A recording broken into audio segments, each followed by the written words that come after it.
Hello, my dear student. Good morning to everyone. How are you?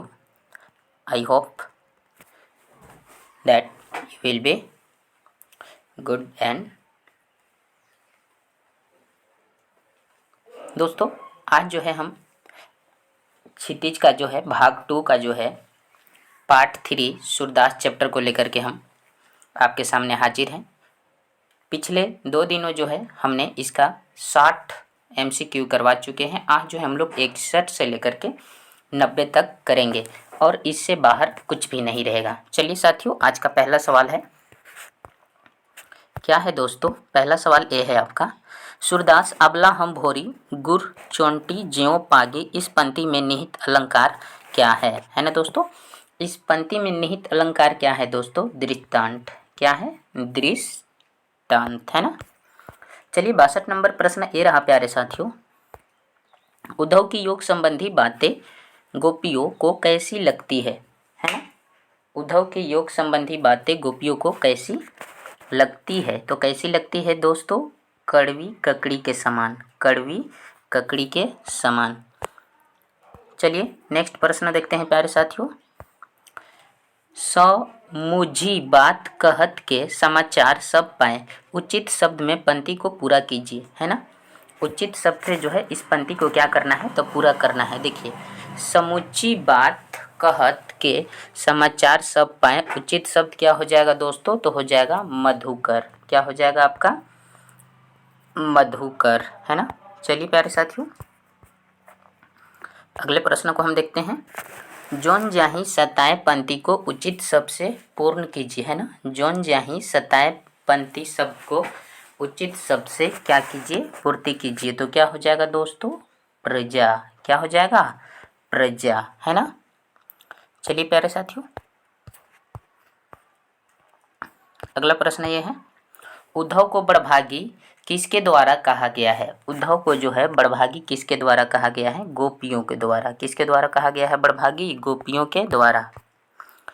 चलिए अगले प्रश्न है, अपरस शब्द का यहाँ क्या अर्थ है? अपरस जो शब्द है उसका अर्थ क्या है? तो अनासक्त। अपरस शब्द का क्या अर्थ होता है? अनासक्त, है ना प्यारे साथियों।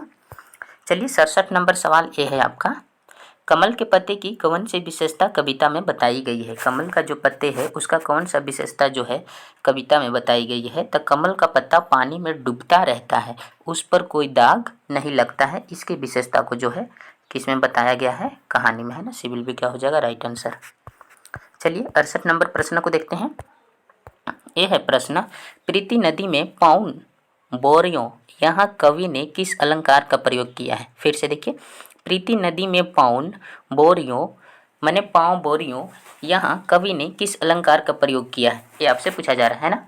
किस अलंकार का प्रयोग किया है? रूपक अलंकार, है ना। समझ पा रहे हैं? रूपक अलंकार।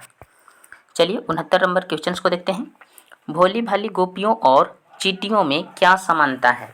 भोली भाली गोपियों और चींटियों में क्या समानता है? आपसे ये सवाल पूछा जा रहा है। समझ पा रहे हैं? तो क्या समानता है दोस्तों? जिस तरह चींटियां गुड़ में लिपटकर मुक्त हो पाती है, उसी तरह श्री कृष्णा के प्रेम में गोपियों भी उनसे अलग नहीं हो सकती ना, और नहीं होना चाहती थी। तो ये वाले क्या हो जाएगा? Right answer. चलिए नेक्स्ट सवाल को देखते हैं, गोपियों के हृदय की इच्छाएं हृदय में ही क्यों रह गई? गोपियों की हृदय की इच्छाएं हृदय में ही क्यों रह गई? कृष्णा का व्रज वापस ना आए, है ना। क्यों, किस लिए रह गई? कि कृष्णा जो है, कृष्ण का व्रज वापस ना आए, इसलिए, है ना साथियों, ये चीज़ है। चलिए 71 नंबर क्वेश्चन को देखते हैं प्यारे साथियों, उद्धव के योग के संदेश के सुनकर गोपियों की व्यथा घटने के स्थान पर बढ़ गई, ऐसा क्यों हुआ? है ना, ये आपसे प्रश्न पूछा जा रहा है। फिर से देखते हैं, उद्धव के योग के संदेश को सुनकर गोपियों की व्यथा घटने के बजाय बढ़ क्यों गई? है ना, क्योंकि कृष्णा से मिलने की आस टूट गई, इसीलिए, है ना। कृष्णा से मिलने की आस क्या हो गई? टूट गई। चलिए अगले प्रश्न है साथियों, गोपियों को कृष्ण को गुहार लगाना अब व्यर्थ क्यों लगने लगा? है ना, गोपियों को जो है कृष्ण का गुहार लगाना अब व्यर्थ क्यों लगने लगा? तो उद्धव को योग का संदेश लेकर कृष्ण ने भेज दिया था, है ना। उद्धव को जो है योग का संदेश लेकर कृष्ण ने भेज दिया था, इसीलिए। क्लियर? चलिए 73 नंबर सवाल ये है आपके सामने, मन की मन ही कौन मांझ रही है, मन की मन ही कौन मांझ रही है, तो गोपियाँ। कौन मांझ रही है मन की मन ही, गोपियाँ, है ना। अगले सवाल दोस्तों 74 नंबर, गोपियों ने अपनी तुलना किससे की है, गोपियों ने जो है अपनी तुलना किससे की है, तो हारिल पक्षी से की है। किससे की है प्यारे साथियों, हारिल पक्षी से की है। अगले सवाल को देखते हैं प्यारे साथियों, गोपियाँ कान्हा कान्हा कब रटती रहती है, गोपियाँ कान्हा कान्हा कब रटती रहती है, तो सोते समय, दिन में भी, रात में भी, उपयुक्त में से सभी, हमेशा रटती रहती थी। कब रटती रहती थी, हमेशा रटती रहती थी। 76 नंबर सवाल है, योग का संदेश गोपियों को कैसा लगा, है ना। योग का जो संदेश था गोपियों को कैसा लगा, तो कड़वी ककड़ी के समान। कैसा लगा, कड़वी ककड़ी के समान। अगला है 77 नंबर दोस्तों, गोपियों को ऐसा क्यों लगा कि कृष्ण जी राजनीति में परंपरागत हो गए हैं, गोपियों को आखिर में ऐसा क्यों लगा कि कृष्ण जी राजनीति में परंपरागत हो गए हैं। आने के बाद कहकर स्वयं न आना, है ना, आने के बाद कहकर नहीं आए तो उन्हें ऐसा लगा, है ना। चलिए 78 नंबर सवाल को देखते हैं, प्रीति नदी में ना बोरियों का अर्थ क्या है, प्रीति नदी में ना बोरियों का अर्थ क्या है ना, ये आपसे सवाल पूछा जा रहा है। क्या अर्थ है दोस्तों, प्रेम रूपी नदी में कभी पैर नहीं डुबोया, अर्थात जिसने कभी प्रेम नहीं किया, ये चीज़ें होगा। क्या हो जाएगा, सी विल बी राइट आंसर, कि प्रेम बी हो जाएगा, है ना। क्या हो जाएगा दोस्तों, B will be right answer. प्रेम रूपी नदी में कभी पैर न डुबाया, अर्थात जिसने प्रेम कभी नहीं किया, ये चीज़ें। अगला देखते हैं,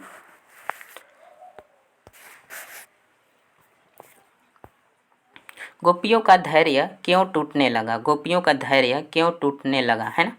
इसलिए टूटने लगा कि उन्हें विश्वास था कि श्री कृष्ण से मिलकर जरूर आएंगे, लेकिन श्री कृष्ण नहीं आए, इसलिए टूटा, है ना। और श्री कृष्ण उद्धव को योग साधना सीखने के लिए गोपियों के पास भेजा, इसलिए, है ना। तो दोनों चीज़ों के लिए क्या हो जाएगा, सी, दोनों विकल्प सही है ना, सी विल भी क्या हो जाएगा, राइट आंसर। पहला कि उन्हें विश्वास था कि श्री कृष्ण जो है मिलने के बाद जरूर आएंगे, लेकिन नहीं आए। और दूसरा जो है श्री कृष्ण उद्धव को योग साधना सीखने के लिए गोपियों के पास भेजा तब, है ना। चलिए अगले सवाल को देखते हैं, बिरहिनी का अर्थ है, बिरहिनी का जो है क्या अर्थ होता है, बिरहिनी का अर्थ होता है वियोग में जीने वाला महिला, है ना, वियोग में जीने वाला महिला बिरहिनी बोलते हैं। अगला देखते हैं, किस मर्यादा के उल्लंघन की बात गोपियों उद्धव से कह रही है, किस मर्यादा के बात जो है गोपियों उद्धव से कह रही है, तो गोपियों के प्रेम की मर्यादा के बारे में, किसके बारे में, गोपियों की प्रेम की मर्यादा के बारे में। अगले सवाल है, योग के संदेश को सुनकर गोपियों की कैसी स्थिति हो गई, योग संदेश सुनकर गोपियों की कैसी स्थिति हो गई, तो उनकी जो है बिरहनी बढ़ गई। क्या हो गया दोस्तों, बिरहनी बढ़ गई, है ना। अगला सवाल है 83 नंबर, क्या है प्यारे साथियों, श्री कृष्ण के मित्र का क्या नाम है जो गोपियों को योग संदेश देता है, श्री कृष्ण का जो है मित्र का क्या नाम है जो गोपियों को संदेश देता है, क्या नाम है, उद्धव। क्या नाम है, उद्धव। चलिए अगले सवाल को देखते हैं, गोपियों श्री कृष्ण से अपना मन वापस पाने की बात क्यों कहती है, गोपियों जो है श्री कृष्ण से अपना मन वापस पाने की बात क्यों कहती है, तो श्री कृष्ण ने गोपियों को धोखा दिया इसलिए कहती है, किसलिए, श्री कृष्ण ने गोपियों को क्या किया, धोखा दिया है। अगला देखते हैं, गोपियों ने योग को कैसी व्याधि बताया है, गोपियों ने योग को कैसी व्याधि बताया है, जिसको न देखा है और न सुना है, ऐसी व्याधि बताया। कैसा, जिसको न देखा है और न सुना है। अगला सवाल है प्यारे, गोपियों उद्धव को बड़भागी क्यों कहती है, गोपियों जो है उद्धव के बड़भागी क्यों कहती है, कि श्री कृष्ण के पास रहकर भी उनके प्यार में नहीं डूब पाए, इसलिए क्या कहती है, बड़भागी कहती है, श्री कृष्ण के पास रहकर भी उनके प्यार में न डूब पाए। अगला सवाल है दोस्तों, गोपियों को अकेला छोड़कर श्री कृष्ण कहाँ चले गए थे, गोपियों को अकेला छोड़कर श्री कृष्ण कहाँ चले गए थे दोस्तों, तो वो चले गए थे मथुरा। कहाँ चले गए थे प्यारे साथियों, मथुरा। चलिए अगले सवाल को देखते हैं, किसने प्रेम की मर्यादा का उल्लंघन किया है, किसने प्रेम का मर्यादा का उल्लंघन किया है प्यारे साथियों, श्री कृष्ण ने। किसने किया है, श्री कृष्ण ने, है ना। चलिए नेक्स्ट सवाल है दोस्तों, इनमें से किस पक्षी की तुलना गोपियों से की गई है? किस पक्षी की तुलना गोपियों से की गई है दोस्तों? हारिल पक्षी की। किस पक्षी की? हारिल पक्षी की।